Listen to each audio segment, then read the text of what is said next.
Kumusta mga higala? Welcome sa atong unang episode sa Roadshift, PTMP, Pinasimple.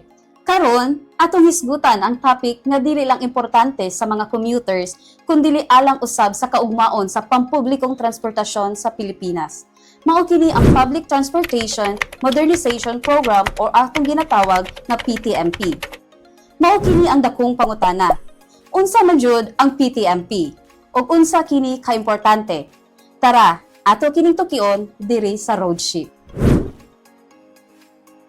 Ang PTMP usa ka inisyatiba sa atong kagamhanan nga ang tumong sa pag-modernize sa pampublikong transportasyon aron mahatag ang safe, comfortable, accessible, sustainable ug affordable nga panakayan alang sa atong riding public samtang magpreserbar usab sa atong kinaiyahan. Ang PTMP gidala sa mga sumusunod nga prinsipyo. Una, ang pagpakunhod sa pagdependar sa paggamit sa pribadong sakyanan ug mulihok ngadto sa hapsay ug environmentally sound mobility solutions ug maghimo ug magpromote sa mga dekalidad nga sistema sa pampublikong transportasyon. Unahon ang paglihok o ang mga mobility sa tao ug produkto kaysa mga sakyanan. Sa pagbalhin ngadto sa mas environmentally sound mobility solutions ug high-quality public transportation systems, ang kahimtang sa mga mamumuo sa industriya sa transportasyon o sa mga pasahero o ang ilang kaayuhan, kinahanglan tagaan og igong pagtagad o prioridad aron mapadali ang tinuoray na pagbag-o. Ang mga kalihukan ug estratehiya ipatuman aron masiguro nga ang suporta nga gikinahanglan sa mga operator ug drivers ilang madawat ilabi na sa panahon sa transisyon pinaagi sa financing, subsidiya ug lain-laing mga programa alang sa ilang kaayuhan. Gipatuman ang PTMP sa atong gobyerno aron mahatagan ug masolusyonan ang mga problemang pampublikong transportasyon sa nasod. Sama sa mga dili luwas ug komportable nga mga sakyanan, ang kompetisyon sa mga public transport diha sa kadalanan ug dili epektibo nga mga operasyon sa public transportation. Pinaagi sa programa sa PTMP, ang mga depektibong jeepneys ug uban pang mga pampublikong sakyanan pagapulihan sa moderno ug eco-friendly vehicles. Aduna pud kini mga gadgets sama sa GPS tracking device, CCTV cameras ug electronic fare collection systems. Kining modernong mga sakyanan dili lang naghatag og luwas ug komportableng sakyanan alang sa mga pasahero, kundi nagtabang usab sa pagpaubos sa polusyon sa hangin ug pagminos sa trapiko sa kadalanan. Apan ang PTMP dili lang bahin sa pag-upgrade o pag-modernize sa mga sakyanan, kini bahin usab sa pagpalambo sa kalidad sa panginabuhi sa mga driver, operator ug ilang mga pamilya. Ang mga drivers salary-based na o dili commission-based or trip-based ang sweldohan.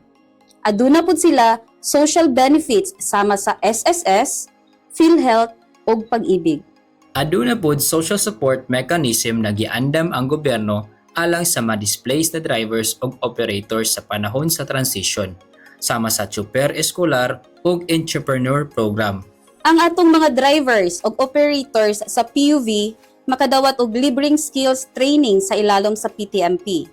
Ang inisyatiba sa Chuper Escolar nagtarget sa nagkadaiyang mga beneficiaryo, lakip na ang apan dili limitado sa una, mga displaced drivers and operators nga naapektuhan sa PTMP. Ikaduha, mga stakeholder nga voluntaryong muundang sa industriya sa transportasyon. Ikatulo, mga stakeholder nga pili nga magpadayon sa industriya sa transportasyon. Ikaupat, mga bagong stakeholder nga nag-enter sa industriya sa transportasyon. Ug ang ikalima, mga pamilya nga membro sa mga apektadong stakeholder hangtod third degree of consanguinity or affinity. Ang DOTR nakig-collaborate sa Department of Labor and Employment o DOLE sa paglunsad sa usa ka alternatibong panginabuhian nga programa alang sa mga displaced workers sa public transportation tungod sa PTMP.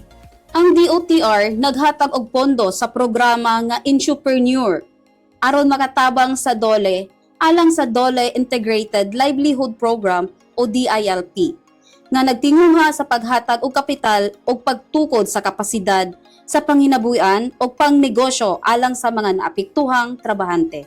Sa pagduso sa modernisasyon sa atong pampublikong transportasyon, ang atong gobyerno nagpabilin sa pagpanikamot na ang PTMP makahimo og usa ka mas maayo ug masaligan nga sistema sa transportasyon para mahatag ang insaktong serbisyo nga gikinahanglan sa atong katawhan. Busa, kung ikaw isa ka individual nga adlaw-adlaw gapanakayan o ka interesado sa kaugmaon sa pampublikong transportasyon sa Pilipinas, ang PTMP usa ka programa nga angay pagasabton og suportahan. Ug mao na kini ang katapusan sa unang episode sa Roadshift PTMP Pinasimple.